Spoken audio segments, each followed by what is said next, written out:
الصارم فکري او فرهنګي ادارې د لغمان اطلاعات او کلتور ریاست سره په همغږۍ د یاد ولایت په الینګار ولسوالۍ کې د یو شمېر مدارسو او مکاتبو 400 زده کوونکو ته د خوارجو د باطلو افکارو په اړه یو ورځنی سیمینار وړاندې کړ. مسؤلین وایي په دې سیمینار کې د خوارجو د باطلو افکارو ترڅنګ د یادې ډلې د تاریخي سیر، جرم پیژندنې او سزاګانو په هکله مهم موضوعات تشریح شول. نن لغمان ولایت الینګار ولسوالۍ نورالله صاحب دره کې د مکاتبو مدارسو شاګردانو ته یو ورځنی سیمینار جوړ شوی و چې هغې کې موخه او هدف د دوی فکري رغونه او هغه فکري روښانتیا او بیا خاص کر په دې نن عصر کې د واعشو او خوارجو هغه فکرونه او د هغې شکوک او شبهات په عمارت باندې د هغې تردید.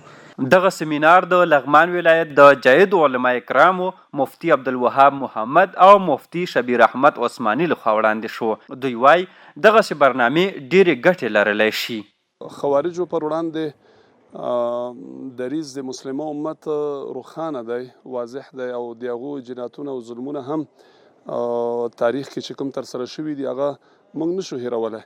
دغې لپاره یو سیمینار په لار اچول شوی چې 2 تنو علما کرامو پکې خپل درسونه وړاندې کړل. مهم موضوعات ول او مونږ یې اغیزمن وینو او الله تعالی دې ښه نتیجه ورباندې مرتب کړي. د یادونې وړ ده چې تر دې وړاندې هم لغمان ولایت کې د فکري اصلاح ځینې مهم سیمینارونه وړاندې شوي وو.